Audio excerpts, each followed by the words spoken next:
This is Karen with newclevelandradio.net, and welcome to Your Purpose and Your Power and a Journey to Authenticity. This is brought to you in collaboration with newclevelandradio.net and Cleveland 13 News. I'm your host, Karen Hale, and I'm honored to share space with extraordinary individuals from Cleveland and beyond, who've discovered their purpose, their power to live it, and lifting up others all along the way. Over the past 13 years, podcasting has been more than a career. It's been a path to reclaiming my own authenticity.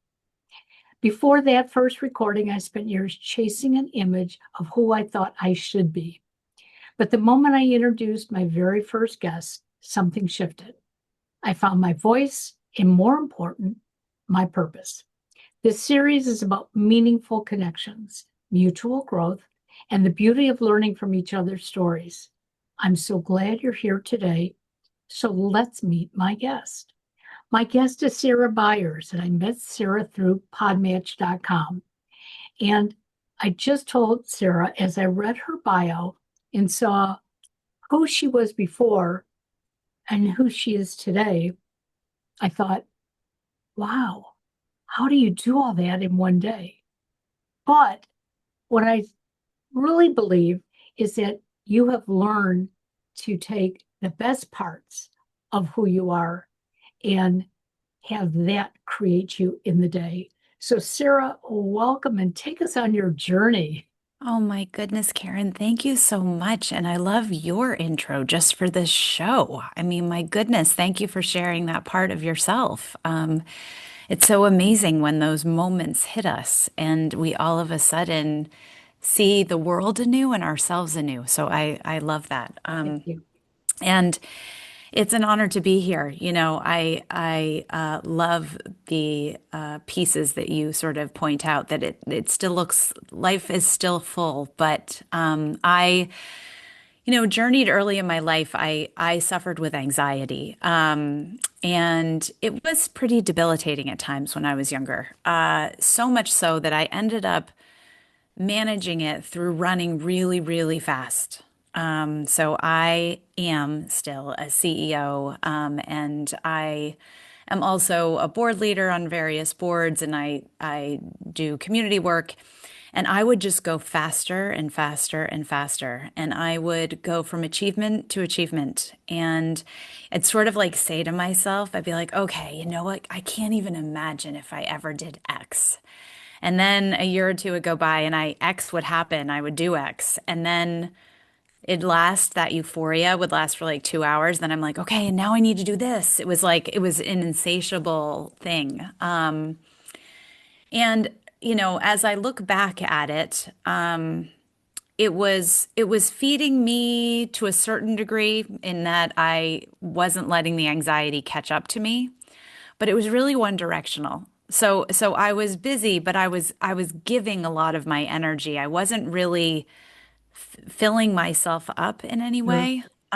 Even though the work itself did to a certain extent, but because I was so muddled inside, and so, I hadn't found my own contentment. So even though there were beautiful things happening outside of me, it only filled to sort of put a band-aid on wounds that I held inside, as opposed to, sort of filling myself further.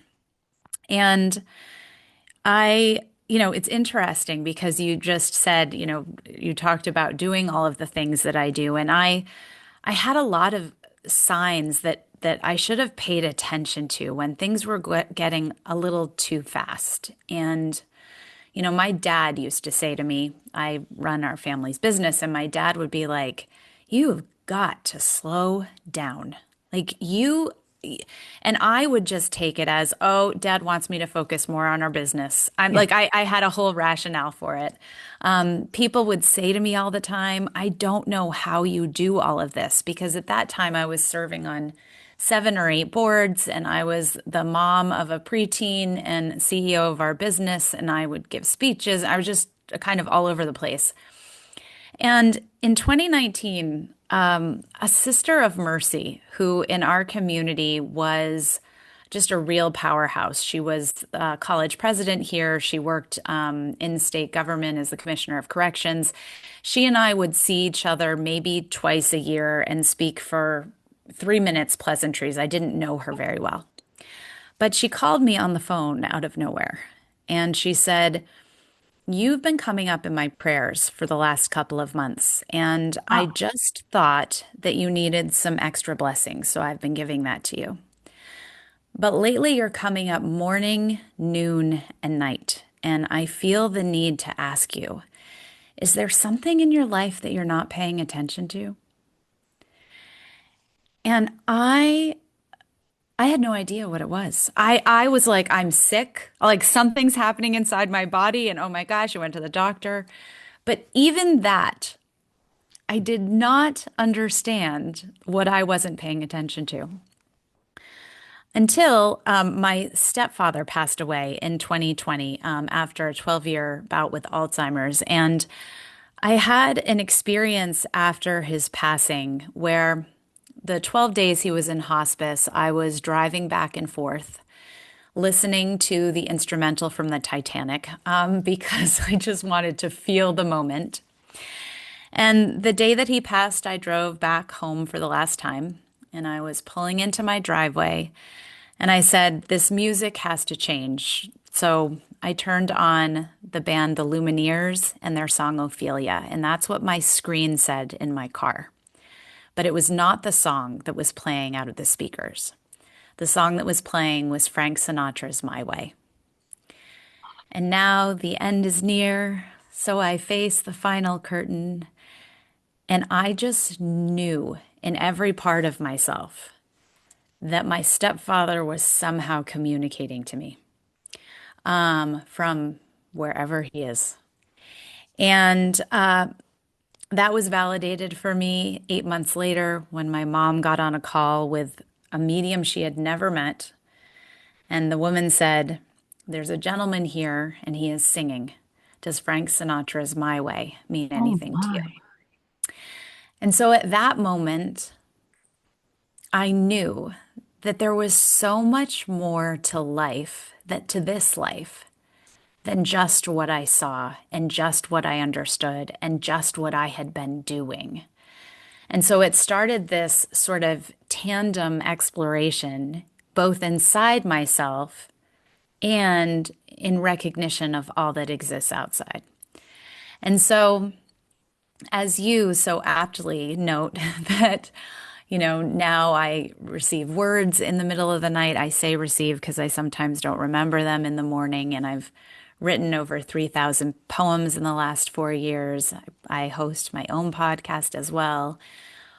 All of those things are because I have continued to give space for myself and for the curiosity that now I hold for myself. I now feel like I'm a radar going through life, like beeping with the things that are exciting, that are going to bring me joy, and that are going to have more of a reciprocal energy, like I give out and it comes in, instead of what I was doing before. And so I love the fact because I don't think about myself as, but it makes sense that I still am fairly busy, but I feel so much more fulfilled inside. You know, your words are, I believe, are the average words that most women are feeling. And Mhm. a lot of us go through life afraid, to say them out loud, to believe that there is anything else. Um, I too was very much like you, running to do one thing after another because if I was busy, I didn't hear those negative voices saying, you can't do it, or let somebody else do it. It was like, no, I'm going to do this. And I don't think I ever had a thought of how well I was going to do it. I just knew I Mhm. had to keep doing. Yeah. And I fell apart at work. Mm. I was going on to 10 years working for a private college, Mhm. and I truly loved what I did, but the culture was killing me. but I it was like, I'm going to ignore the culture. I'm just going to keep doing this. Mm. And I didn't mind putting in 9, 10, 11 hours a day because I knew I was helping other people. And my son was driving me home from work one day and he said to me, Mom, you're depressed. And I said, No, I'm not. He said, Yes, you are. He said, I don't think you like what you're doing anymore. Mm. And I became so defensive. Mhm. But I could tell him everything I loved and he believed it. But then I started talking about the culture. If they would stop asking for one more inch from me, Mm. they would get it. But every time they ask, now I have to go faster and faster and faster. And he said, Mm. You're depressed. And we got to change that. And I'm so grateful for him for Yeah. saying that because, like I said, I loved what I was doing. Yeah. So, like you're telling me, you may be Mhm. doing a lot, but Mhm. you're getting something from that. Yeah. And so it doesn't feel like a lot. Mm-mm. I was getting something from the work that I was doing, but then I had this something else over Yeah. here just Yes. chipping away at it. And Yes. I didn't understand how it was affecting me. Wow. I think that's why on that first podcast, when somebody else told their story, and I could say, Oh, I understand that. Oh, It wow. makes a difference. And that's what I saw in your bio, that Mm. we all come from a different place of what we see as success. Mhm. And too many of us are reaching for something that we probably don't even want. No, no. Yeah. Or we have to conform or contort ourselves to get, and so like I don't know.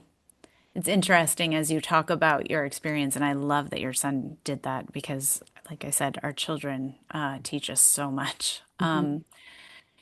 I because I still exist in those spaces. I just finished chairing the Vermont Business Roundtable board of a group of CEOs, but now it is this other part of myself.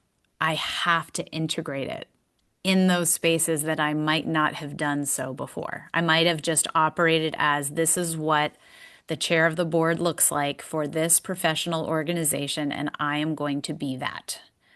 Now I'm like, I am the board chair, and I am also writing words in the middle of the night, talking to someone on the other side. And, so I'm like, now it is, how do I infuse the spaces that I inhabit with all of myself in hopes that other people feel more comfortable being themselves? Because that's what all of us want, right? Well, and I think sometimes we don't realize we're not being I ourselves. know. I wrote about this the other day that, and it's sort of in the intro as well. I grew up looking at people around me and I wanted Janet's hair, Oh, wanted to wear the clothes that Cheryl wore, and I yes. wanted to be this size, and Mhm. I wanted to know math as well as somebody Oh my else. gosh, yes. And I was trying to be bits and pieces of everybody else, but they didn't fit inside of Mhm. me. Mhm. And to be honest, I didn't even realize that until as an adult when I went back to school to get my master's. Mm. I realized I didn't have to know math like somebody Yeah. else or history like somebody else. Yeah. I have the ability to know it as me. And maybe I'll struggle with some things. Hmm. And that's okay. Yes. Um, because maybe it will give me a stronger foundation. And Mm. math has always been my Achilles heel. Yeah. And when I had to retake a math class for my master's, and I sat in this office with my husband and my son. My husband can just rattle off what the answer is. Can't tell you how to get there. Hmm. My son would give me a 30-minute dissertation on how to get to the answer. And it was like, I don't know either one of these. But I started listening and Mm. finding those bits and pieces in each of them and saying, well, if this is the answer, and you think I need to do these steps to get there. Okay, I'm going to try now to do these steps. Mm. And when I got the answer, it was like, oh, Oh, I see how I wow. can do it. But most of us don't take the time to listen to what other people are saying. No. So we Oh, just keep running on that treadmill.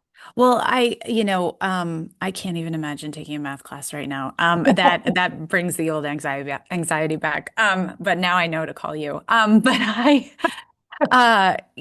it's interesting. I had a similar revelation, I think, over the last few months because I took on a role that I'm really honored to have, but I actually also have a lot of baggage because because of my anxiety, which I didn't realize until maybe 5 years ago when I decided to sort of start journaling my life. I didn't finish college. And I didn't finish college because I had such severe anxiety. I could not get myself to go to class.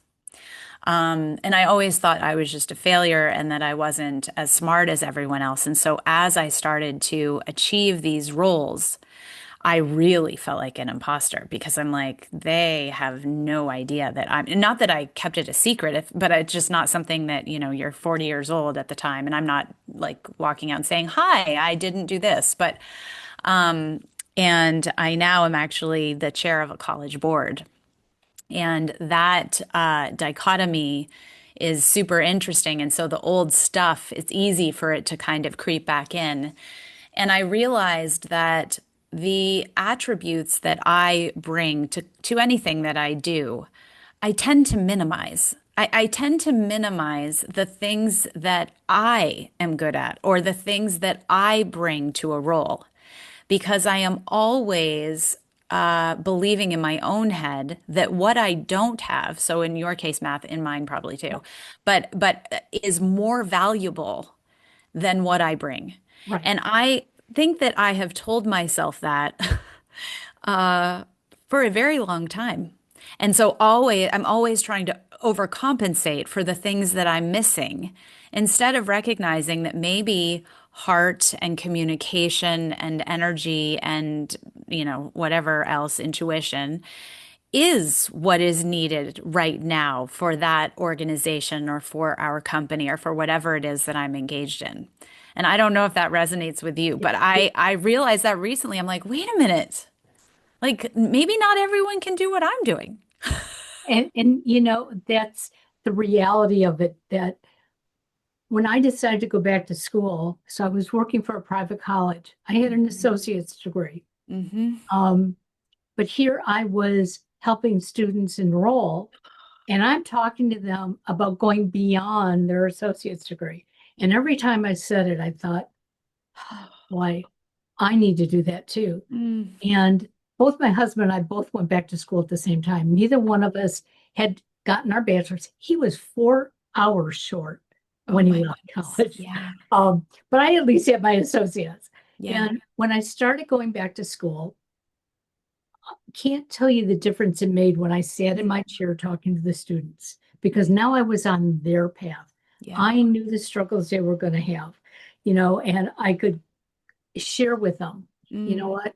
I stayed up very late last night writing that paper. I know what it's like, and I have toothpicks holding my eyes open, but I know I'm going to get a good grade on it, Mm. and therefore I'm going to keep moving up. Mm. When I finished my bachelor's, I didn't even think twice. I said, no, I'm going on for my master's.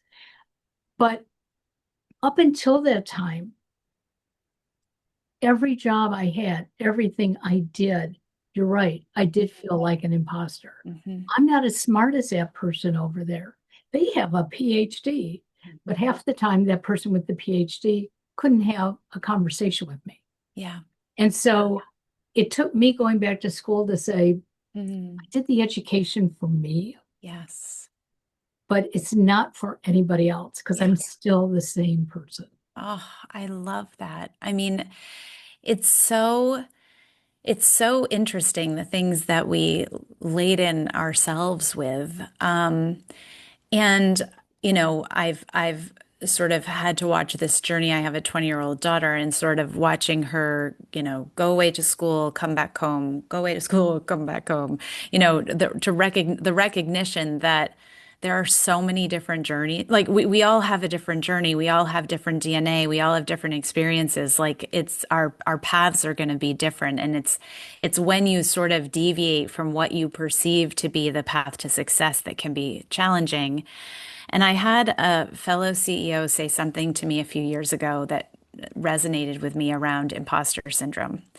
And he said, I can't remember what I was chairing a group we were in at the time. And he's like, so imposter syndrome, you would basically be saying that all of us around the board table are idiots. And I was like, no, I'm like, I am saying that I am not smart enough to lead all of you. And he said, no, you're saying that we are all idiots, that we are not capable of seeing who you really are. So you think that you are just walking around life and that you are so good at pretending that none of us know. Let me tell you, we know who you are. I was like, oh, wow. But it really did help me sort of pull off some of that imposter syndrome because, of course, people see you. It's just like how we sense someone before we meet them or how we feel energy or body language. Like, we're only maybe hiding from ourselves. We're not Right. really hiding from other people. Ex Yeah. exactly. And, I'm hoping, I know men go through this as well, Hmm.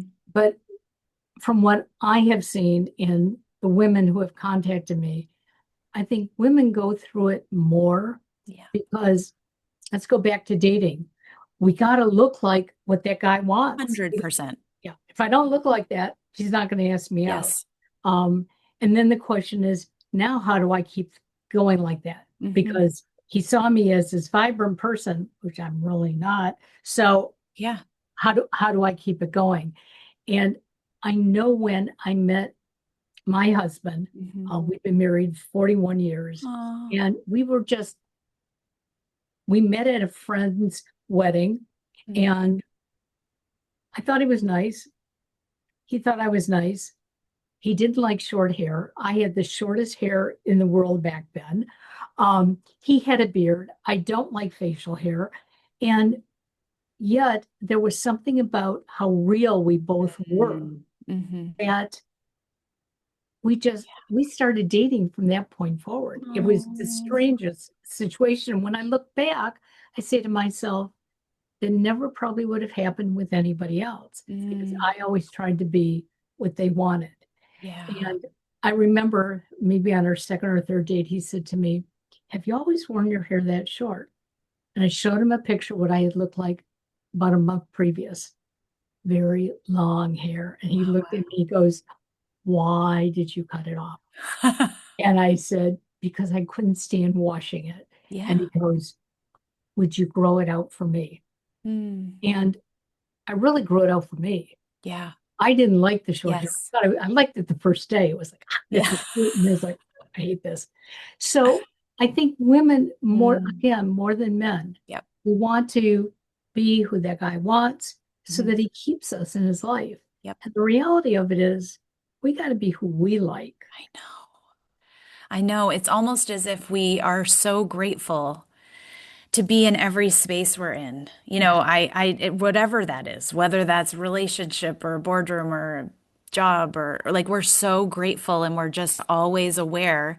And I think that just to your point, I think that culture and society has sort of created that and we tend to perpetuate it. I know my podcast partner and I chatted about some of these issues with regard to you just see it everywhere in terms of being young or being or my gosh like how much I wanted straight hair all my life and you know it is hard it's really hard to sort of get over all of those messages but as you say the reality is we have, I often think about us as like a chord. Like we're out there and we're resonating with some chords, not others. And just like you said with your husband, that all of that stuff kind of fell away Yes. because it was something beyond the physical in a sense. And maybe the more we hear those stories and the more we start to recognize and accept a world beyond the physical or even ourselves beyond just this body, Right. maybe then we start to get over some of this stuff because now that I'm more in my body, I'm like, my hair is wild and out of control and it is perfect for me. But it took me a long time. Yeah. Well, it's funny because up until almost 3 years ago, I did not know my hair was curly Wow. because many years ago, I permed it all the time. Mm. And about 3 years ago, I noticed it was just getting frizzier as I was getting older. And my hairdresser said to me, "Have you ever let it just dry naturally?" I said, "Oh, no, no, no, no, no. I have to get the frizz out." And she goes, "Do yourself a favor." She said, "Next time you wash your hair." Now she straightened it that day and it Yeah. was perfect. It looked wonderful. Okay. Yes. But 2, 3 days later, the frizz just brought it out to here. Yeah. So she said to me, "Do yourself a favor, wash your hair, towel dry it, put a little bit of mousse in it, leave it alone." And I was just like totally amazed. Where did this all come from? For Wow. years, I spent hundreds of dollars on Oh perm, my and gosh. I just, it was like, okay, like this is me. And I will agree that there are times that I look in the mirror and say, I am unruly. And I have to say, well, that's just who I am. Yes. And I'm glad it seems reflective now Yeah, of me. I can't believe that. Isn't that amazing? But it's such a good analogy of what we do throughout life to yeah, ourselves in a myriad of ways. We're trying to be when we already are. Like it's so interesting. and Uh, that is a good phrase. We're yes. trying to be who we already are. And if Yeah. we can start to understand that, Hmm. we're going to live richer lives. Oh my gosh. It's really amazing. I I had no idea what was available to me in this space. I mean, I think, part of what we're describing in work and in self is sort of control. Like you're just running through kind of trying to control all of the pieces, even if it's Right. if it's your hair or how you're perceived. And I had no idea how much beauty existed in a space without control because now like I truly am not certain what's coming next because I could never have imagined what's come over the last couple of years. And that's what's exciting to me about life because I trust that I can handle whatever is coming. And so it's just like fun for me. I'm like, oh my gosh, I wonder what today's going to be. Like, I wonder, like meeting you. Like, I love these moments of collision with other people and other places and other experiences where we expand ourselves and become different because we're learning from all of it. Exactly. Hmm. So you have a young daughter. Hmm. She's actually a young woman at this point. Yes. How does she perceive life? Is she Mm. a mini me of the old you or Mm. a mini me of you today, or is she totally her own person? I think she's who I'm becoming. And that I only say half jokingly. She is one of those old soul people, and she always has been. She's an only child, and she has been that way since she was very young. She's my teacher, but she is nonconformist. Not in that, she isn't sort of pushing norms or pushing boundaries, but she does not change who she is. She does not morph herself for anyone or any situation, which can be challenging as Yeah, a young person, because there's a lot of expectation because you're exploring and moving through the world and figuring out social dynamics. It's sameness can be easier. But I marvel at her ability to do that and at her maturity and self-assuredness, but I think that self-assuredness comes from her already knowing that there is a lot more to this world than what we see. She's always known that. So sh she's just someone I respect almost more than anyone on this planet. She's just a beautiful, kind, authentic person. Thanks for letting me talk about her. Oh, you are welcome. I think sometimes when somebody will ask us about our children is when the real truth comes out. Mm. Um, because, like I told you before we started, my son had been here for 4 weeks. He was in between jobs. Um, we had these ups and downs and roller coasters, and he's a very analytical person. So everything that happened, he had to analyze it. Mhm. And I'm becoming more like you're saying, like, what is going on now? How Yeah. can I relate to it best? And it was just bombarding me because our styles were different. And it wasn't until last night, as he was preparing to leave today, I said to him, I can't take away the analytic part of you. Mhm. But what I have to ask you is you can't pull me in all the time. There are Mm. times that I'm now going to need to walk away. And he goes, absolutely. Mhm. You could have any time. And Mhm. I realized that was my old me saying, oh, I got to be there. I got to understand it. And so to all the parents who are out there, Mhm. and whether it's your parents or your spouse, the person that you're involved with at the present time, you know, our personalities can clash. And it doesn't mean that we have to give them our all at that Mhm. point Mhm. because we're hurting them because we're really not hearing. And we're hurting ourselves because now we're carrying their burden.